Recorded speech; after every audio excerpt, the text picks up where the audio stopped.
they took a background, okay, which is a safety background. It's a safety background, that they put on official documents, okay. And actually, whenever I process checks, for my clients, whenever I go to pay them, well, I use that security background, but mine's blue on my checks, and instead of the green one. And I get those in blank sheets of paper, from the companies I get, to process my checks, for when I go to do my payouts. And what they did was they took a document and layered it on top of the blank screen or on top of the blank page. And what they did was they just basically cut and pasted. They just basically cut and pasted, and then they did it transparent. So what you do is you take you cut and paste the background, shrink it to fit.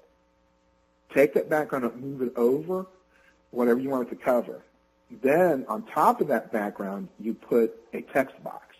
Inside of that text box, you key in you type in what you want to type in, but remember you have to use the proper font. And the font that they used was actually, it's called it's a typeset font. It's a carbon font. That's what it is. It's a carbon type font. Mm-hmm. It's a font that they used. And I had to blow it up to like 600 to 800% in order so that way I could look at the obvious the obvious pixels.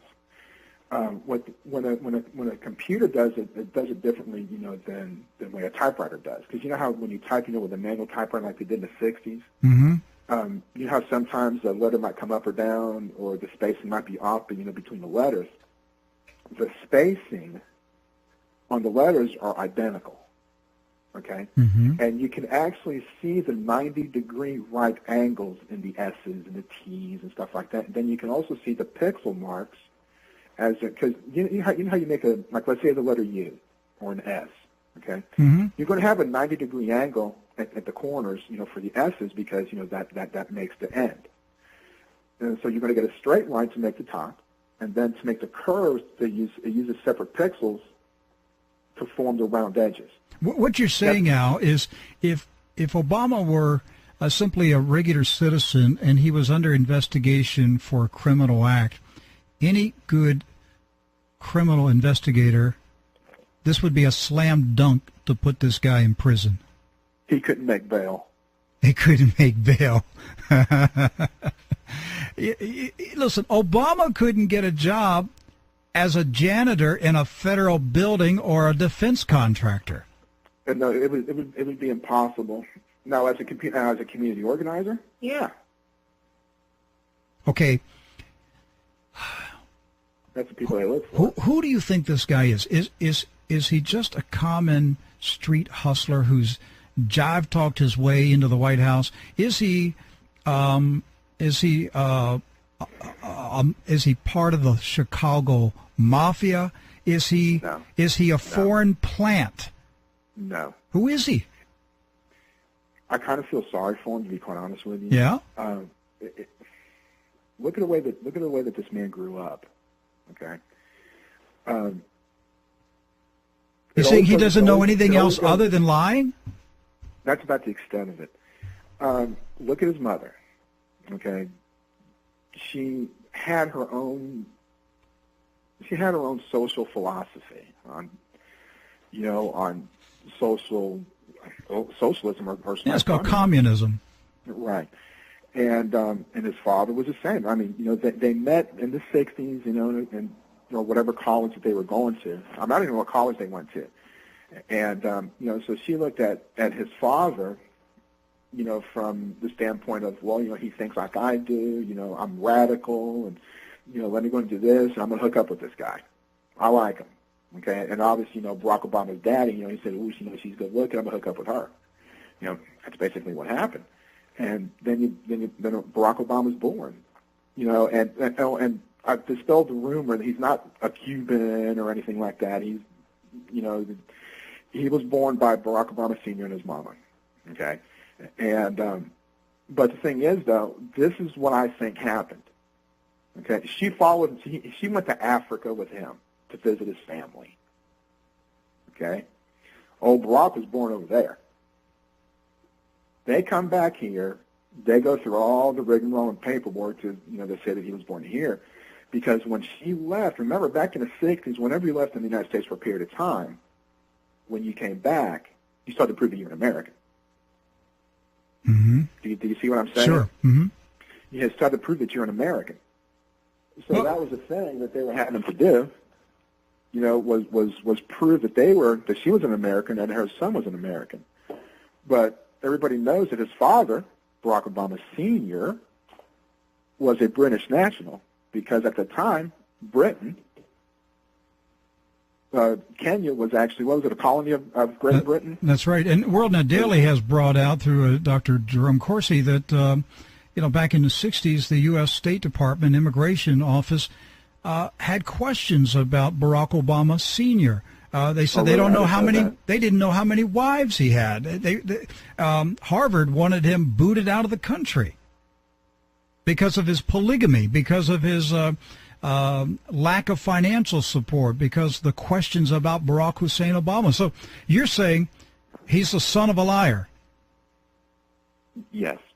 And remember though, but that's all he knows.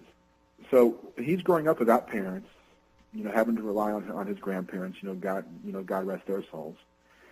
And so who was his mentor in Hawaii? A communist. Right. Marshall Davis. See, I think you're being too nice on the guy. I think the guy's a communist plant. I think he was put here to preside over the destruction of the constitutional republic. This is why the founding fathers wisely said that a president had to be a natural-born citizen, because the founding fathers actually feared that a foreign king would plant a young person in this country for the purpose of taking over the country. That was not a conspiracy theory to the founding fathers. They feared it. And I believe that's exactly what is taking place with Barack Hussein Obama. I was scared half to death of what I found. Okay, I'm not going to lie to you. I was scared. Oh, this is deep. This is deep. This man did not do this by himself. He didn't come up with all these lies by himself. He was taught. He was taught, but he's still being assisted. This Weinberg, this law firm. Come on, these people are involved in this cover-up. There are a lot of people who ought to go to prison. This is a deep criminal conspiracy that's underway, and it's been underway for many years, to conceal the identity of this man who goes by the name Barack Hussein Obama. He is a criminal. He is a fraud. There's no doubt about it. He's committed real estate fraud and tax fraud. Not to mention the ethics violations that he's committed by having a contributor as a registered owner, or one that shows, even if they show up as an owner of the property, that is still an impropriety.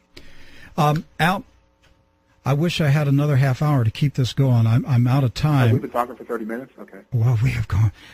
This is incredible information. I would love to have you back. You and I will stay in touch. I am not going to let go of this guy. I'm going to stay on it until the Mac Daddy is in prison. He needs to go. Do you want me to send you the addresses? FBI Director James Comey has been fired. FBI Deputy Director Andrew McCabe has been fired. FBI General Counsel Jim Baker has been demoted, reassigned. FBI Deputy Director of Counterintelligence Peter Strzok has been demoted and reassigned. FBI Counsel Lisa Page demoted and reassigned. What did all these fired, demoted, and reassigned people do while they were in the Obama administration? They're the ones who ran the Clinton investigation, and they're the ones who launched an investigation into President Trump's campaign. And when they launched that investigation, what did they do?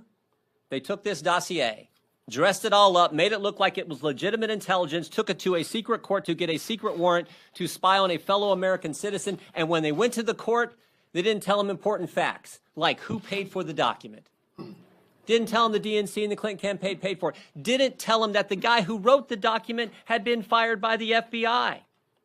and yet they took it to a secret court to get a warrant to spy on a fellow American citizen loosely associated with the Trump campaign. And now we learn that they possibly paid informants to spy on the Trump campaign. When you and I go to court, we have to give the truth, the whole truth, and nothing but the truth. They didn't do that when they took the dossier to the court, and now we learn that possibly they paid informants to spy on the Trump campaign. And never forget this fact. In all those text messages back and forth between Lisa Page and Peter Strzok, we have that one on September 2nd, 2016, where they say POTUS, President Obama, POTUS wants to know everything we're doing. And the operative word there is everything. That's a pretty darn big category. And we're supposed to believe the Department of Justice can handle this. That's what they tell us. Don't worry. We can investigate ourselves. We can handle this. Trust us. We'll be just fine. Really?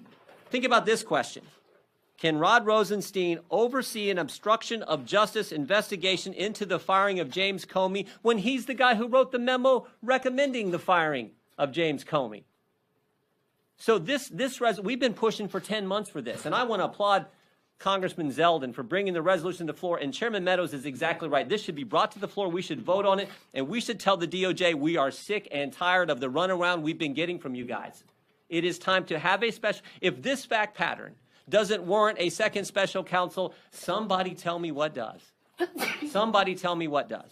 So this is exactly what is needed, and I appreciate the gentleman's leadership, and I want this, just like the chairman said, on the floor as quick as it possibly can get, and we can tell the American people we're going to do everything it takes to get answers to the questions that they have.